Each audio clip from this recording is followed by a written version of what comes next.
hope you're doing well and welcome back to another video. So currently I'm sort of feeling like a quarter life crisis situation. That's assuming I live till 96, which I don't know. But anywho, I thought instead of just doing like monthly wrap-ups and like the mid-year freakout tag and sort of wait until the end to highlight different books, I thought I would do the freakout tag but every quarter. I just got all the questions written down on this thing that's kind of hard to understand, but first of all I thought I would quickly just tell you my stats from my reading journal. I do need to print out the pictures and fill this in, and hopefully I should record that and get that ready to come out soon. Quarter one has been okay, honestly. It's been all right. Like, I haven't really been feeling it that much. I haven't really had that many books that have been like really stuck out. So I have read 33 books, 11 in January, 9 in February and 13 in March. That is kind of, I mean, I'm fine with it, but at the same time it is quite a bit lower than it was last year. Last January I had read 23 books, February 11 and March 17, so that's already a lot more than this year. But it doesn't really matter. I'm still on target for reaching 100 by the end of the year, which is my Goodreads goal. For pages, overall I've read 6,262, which I think is fine. I don't really know if that's a lot or what, but yeah.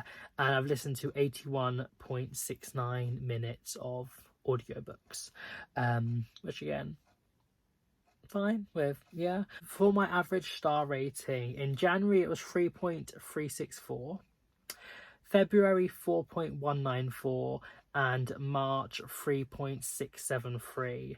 So it's gotten a bit better, but it's also gone back again. So I'm just at that sort of between a 3.5 and a 4 star rating. I feel like I personally would want more, that to be higher, and to be giving out more 5 stars, and more like higher 4s. It was 3.88, 3.614 and 4.324. So yeah, I mean, they're all higher, near enough, than this year's, but I guess it's not too bad. We'll just see how we go forward. And then the average ratings from Core Pile, which is out of 10, so not out of 5, is 6.823, 7.594 and 6.759. Which gives me a quarterly average of 7.59, which, yeah, that's not too bad. 7 out of 10, I think that's quite a good quarter average. And I didn't actually tell you the average for the quarter of the star ratings, but that is at 3.74, so just below a 4. I want to try and get that a bit higher. Also, I want to start DNFing more. Because if I just go to the end of my thing, I've only had 1 DNF this year. Let me quickly get it out because why not? And that is Between You and These Bones by FD Soul, which is a poetry collection. But I wish I had probably DNF'd a couple of the other books I did end up finishing, but they was for my Bookish World Cup, so I couldn't have as well. But moving forward, if I'm not enjoying a book, I really just want to start DNFing more, because there's not much point continuing to have averages instead of higher averages. But yeah, for 5-star reads, I've only had 2, 1 in January and 1 in March, which is sad. I do want to start having more books that really I love so much, so hopefully we can improve. And for hauling books, I hauled 14 in January, 10 in February and 34 in March, for a total of 58 for the quarter, which is a lot, and it's very bad because my limit that I set myself was 15. So it's like nearly 4 times that. So yeah, but here's the thing, I already knew I had gone over, so I was just like, I'm just gonna buy some more books now instead of letting it flow over to the next month and buying them then.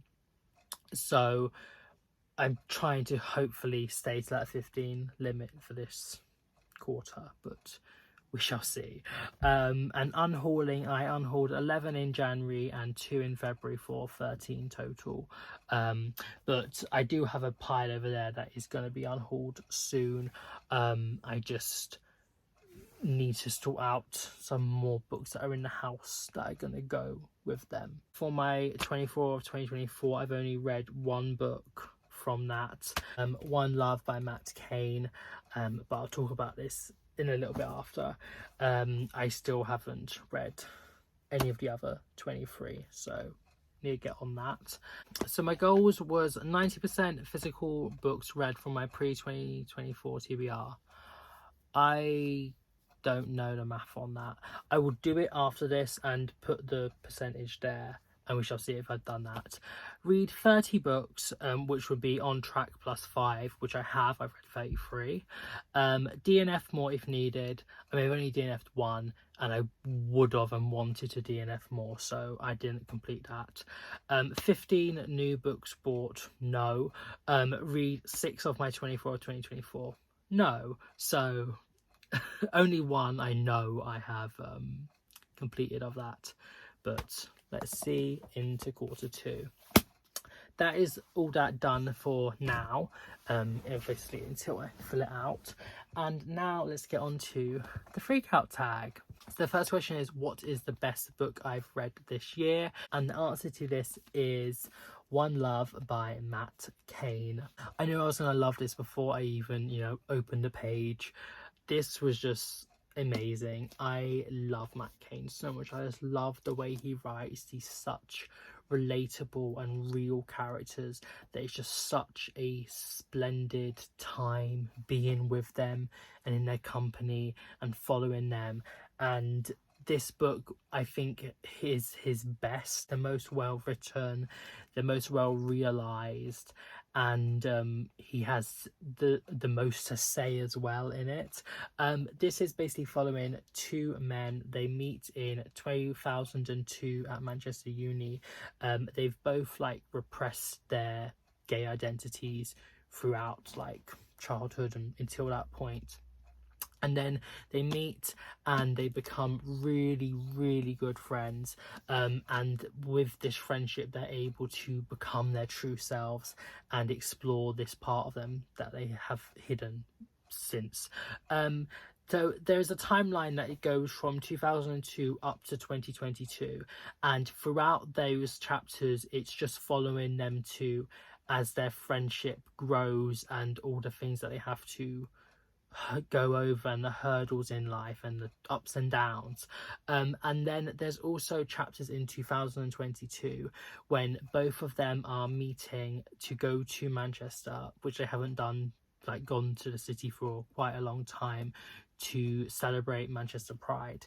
And Danny wants to tell Guy that throughout this 20-year friendship, he has actually been in love with him, and to see how this will go.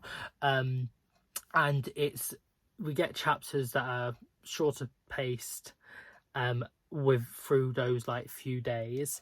I think it's about 4 or 5 days it covers in that time frame. But it goes back and forth, and I just think this is just so good. He talks about so much in it, specifically about this sort of mask preference, sort of femme-hating environment within the gay scene, this idea of the good and the respectful and against the bad and the promiscuous sort of gay. The fact that because queer people haven't had this roadmap or a certain path that we know to follow, and like the straight plan or whatever. We have to carve out a different way, and the fact that we don't fit the straight path makes us feel like othered continuously, and it's just something that's ingrained within like society. It also talks about like politics, and yeah, just so much. I absolutely adored this book. It was just so good. And I just, yeah, I was just, my emotions were all over the place. I just adore his characters with every essence of my soul. When I finished this, I just literally had to just hug it, because I just didn't want it to end. I just loved these characters. I just wanted to, you know, stay within their lives. And yeah, absolutely adored this. Million billion % recommend it. And I just literally will read every single thing this man writes in the future. I just love him. I love him. So yep. Question 2 is, what is the best sequel I've read? This is a question that isn't really relevant to me, so I don't know if I'm going to be continuously answer it, because I'm probably going to be saying the same thing. It's irrelevant to me because I don't really read books that are part of a series. And the only one that could fit this prompt, I haven't even read the first one of, so it's technically, for me, it isn't a sequel, but at the same time the book is a sequel. But I'll just include it anyway. And that is Dikaboko Bittersweet Days by Atsuko Yusen. This is translated from Japanese by Christina Dashell. Yeah, this is basically following these two teenage like boyfriends as they're navigating like the final year of high school and their potential future. And yeah, I did enjoy this quite a lot. I can't remember my star rating. I think it was about a 4. But I didn't even read the first one. So take that as you will, but I did enjoy it, so I would recommend it. I possibly am going to read the first one, but the only thing is that I know sort of what happens. But I mean, if I find it at a charity shop or something, I probably will pick it up, but I'm not going to go out of my way to hunt it down. So yeah. Question 3 is, what is a book that you haven't read yet but you want to?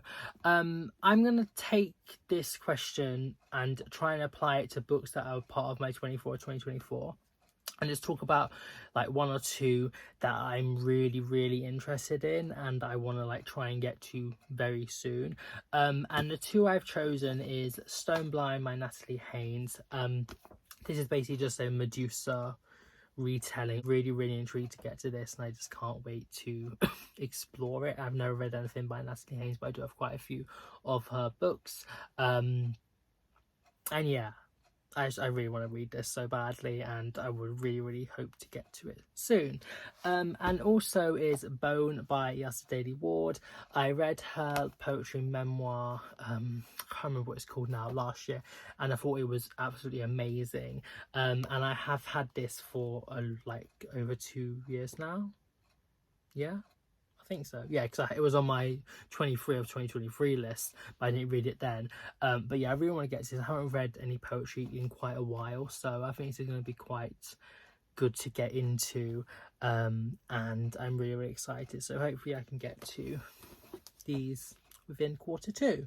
Question 4 is, what is a book that is being released within the next half of the year, but I'm calling it the next quarter of the year, that I am intrigued by, or you know, interested in, or want to read? I'm not fully certain. I know 2 that are coming out in August and September that I really want, but I will talk about that next quarter. But the one that is actually already out now, and that is Caledonian Road by Andrew O'Hagan. I just feel like this sounds really interesting. I believe it's about like a university professor and a relationship he has with a student. But I'm not 100%. I haven't fully looked into it, but I do know that it does sound quite interesting, and I have read his other book Mayflies last year, and I thought it was really good. I really enjoyed like the friendship dynamic and just like the setting and the characters. So yeah, so I'll probably say that. I'm not gonna go like out to get it anytime soon, really, only if I see it maybe in a charity shop or something, which I highly doubt. But I mean, if I do just instantly just want to get it, then I probably will. That is one that is on my radar, but other than that, I don't really have any definitive answers. Question 5 is, what is my most disappointing read of the year so far? I've got a couple I'm just going to quickly highlight. 2 was actually in my Bookish World Cup, Sweden vs USA. My grandmother sends her regards and apologies by Frederick Backman, translated from Swedish by Henning Ko, and Paul Takes a Woman for Mortal Girl by Andre Lawlaw. I gave this 3 and 3.25 stars, so not terrible. The main issue with this is that it's very long-winded. It is so overwritten, and there's far too many tangential passages and things that you just get so bloated and so boring. Like literally, if 150 pages of this was cut out, maybe more, then this could have been a really good book, and it would have had more impact because it would have been more, you know, more concise, I guess. But because of all its passages, this loses any real, you know, tension and interest for me personally. So yeah, and in a somewhat similar vein, that the main messages and what this book is trying to say, I feel like it does say so, but it is heavily cheapened by the many sex scenes and the overemphasis on them compared to the actual exploration of the main characters' gender identity in this book. And I just ended up feeling it definitely let it down, and it didn't have the punch and the meaning that it could have had. So yeah. Next is a book by an author that I thought I was just really going to like because I love Irish fiction, and that is From a Low and Quiet Sea by Donald Ryan. This just sounded interesting. It started strong, but it just had quite a lot of issues, and on the whole I just didn't really enjoy it, and I'm kind of worried about checking him out again because I don't know. And also I feel like quite a few people that I follow and I've read other reviews of do quite like this book quite a lot, but it just had too many problems for me. I think I gave it about 2.5 stars. And second before the other one is one that I hadn't really had any high expectations of, but just because of the author's, you know, high stakes, I guess, in a way, and the way he is perceived and his writings and works, the fact that this just really was so like one note in a way, I just felt very let down. That is Chronicle of a Death Foretold by Gabriel Garcia Marquez, translated from Spanish by Gregory Rabassa. This just all the characters blended into one, very boring. Just yeah, didn't like this at all. And yeah, it was really short as well, so yeah. but the one that I am most disappointed about, and I just, yeah, it was very irritating, if I'm being completely honest, is The Lover by Marguerite Duras. This is translated from French by Barbara Bray. This is just so like messy, and the time jumps, and the fact that the lover storyline isn't the prominent one, even though you think it is and you're told it is, but it's more so about the author relationship with her mother and abusive brother, and it's not really clear exactly what's going on. And then later in the book, when she becomes this like child character, and the way the relationship between, you know, this child and the Chinese businessman, and there's a certain part, I'm not quoting it exactly, but it's like he took her like he'd take his own child, and it's just really disgusting, if I'm being honest. And yeah, this just really let me down, and I thought this was going to be a book that I was going to love, and I just ended up kind of hating it.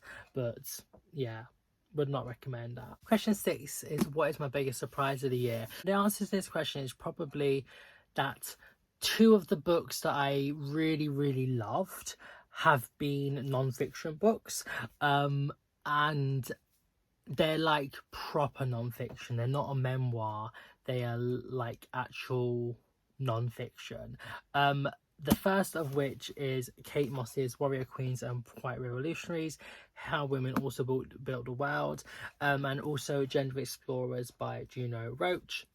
I just feel like what both of these books were trying to do and what they set out to do, they perfectly got the job done, and they were just both very, very enjoyable reads. I gave this 5 stars and that 4.75 stars, and I would so recommend both of them. I just think this was just so interesting, and there was so much in it. It's such a like a breadth study, and you just really just want to know so much more about all of these nearly 1,000 women that is mentioned, and in these interviews it's just with such beautiful, lovely souls that you just want nothing but good things to happen to them. So yeah, would recommend both of these non-fiction books, and they really surprised me. Question 7 is, who is my new favorite author? I'm going to say Matt Cain for this answer, because I've already read 2 of his books. This is my 3rd, and I feel like when I read 3 of someone's books, then I can finally know if they are fully for me, and 100% Matt Cain is for me. He is probably at this moment maybe my 2nd or maybe my 1st favorite author. He is up there with Philippe Besson. I can only read 2 of Philippe Besson's books because I do not know French, but of those 2 they have been exquisite. But of Matt Cain's 3 I've read, they have been all amazing and absolutely just, perfect. So yeah, but he is just, and I guess the new confirmed favorite author of me, and he's the only author that I've read another book of in this quarter, and yeah, so I would have to say him. Question 8 is, who is my new favorite character? Quick little shout out to Danny from One Love. I just loved him. He wasn't perfect. No, he wasn't. But he was so real, and I just had a lot of relatability, I guess, with him. I'll definitely say him as being one of my favorite characters. But the title for this has to go, without a doubt, to Aduni from The Girl with the Loud Voice by Abby Dare. She is just such a beautiful ray of hope and sunshine, and just such a lovely character. She's just gone through so many hardships and setbacks and hurdles she has to overcome, but she is always there to, be this light, and it was just a joy to follow her throughout this book. And yeah, she holds your heart from page 1 and does not let go until page 280 odd. She's just an exquisite character, and I absolutely adored her. Question 9 is, what is a book that has made you cry? Obviously I haven't really cried all that much this year at books. The only 2 that I can wholeheartedly remember myself crying at is Gender Explorers by Juno Roach, and also One Love by Matt Cain. This probably made me cry more. He just ties this line of making me want to either burst out tears or like start laughing and like cry laughing in a way. Also holding this up is, what is a book that has made you happy this year? And I would have to say One Love by Matt Cain. Also is A Million Aunties by Alicia Mackenzie. Yeah, I just love the sort of like found family aspect, and even though it includes like quite like pressing and sad things, the just like the love and the familial love growing together and moving on, I just felt was just done so well in this book, and I really enjoyed it. And also, I cannot not say this, Kunk on Earth by Philomena Kunk. This was just so funny, such a joyous read. It's weird, it's wacky, and I just absolutely love this woman. She's just so fun, and I just love her like genuine natural wit, and the fact that she thinks that she's telling you the truth and the hardcore facts when they're blatantly wrong just makes it that all more funny. So yeah, love that. Penultimately, what is the most beautiful book that I've bought this year? I'm not going to get it out because it's very hard to get to. It's a short fantasy book which is not easy to get to, but it is Books, Shops and Bonus by Travis Baldry, I think his name is, and it's got this beautiful sprayed edge, and yeah, I think that is probably the best looking book that I've bought this year. But every time I go back to it, even though I don't like cartoon people on covers, I do really love this. I feel like I can choose this for nearly all the answers apart from the bad ones, but I just think this is really sweet. But I would say Book, Shops and Bone Dust is the most beautiful book. Finally, question 12 is, what is a book that I want to read before the end of the year, but I'm choosing it by the end of the second quarter? And this is a bit similar to the question earlier, but I'm gonna be answering it as, what is a book that I want to read before the end of the second quarter that I've bought in this quarter. Two books that I'm not going to get out because it's difficult is Blackouts, I can't remember who it's by, and also Bright Young Women, I believe by Jessica Knoll. Both of these just sound incredible and I really want to get to them soon, so hopefully within the second quarter. But also three that I've got here. The first is The Love of Singular Men by Victor Heringer. It is translated from Portuguese by James Young. This just sounds absolutely incredible and amazing. I really want to get to it, and it also has sort of like diaries and like pictures and other like things in it. I know it looks a bit strange, but it looks really good as well, so definitely that. Then a memoir that I'm really excited for is The House of Hidden Meaning by RuPaul. I love him. I love Drag Race, and I really just want to read this and understand and explore more of who he is. And finally, 14 Days. This is edited by Margaret Atwood and Douglas Preston, with the literary talents and of all these people. I wanted to read it in real time because it's set over 14 days, but I missed it. But I still really want to read this book. It just sounds so good, and hopefully I can do that. So yeah, that is the last answer to the last question of this tag.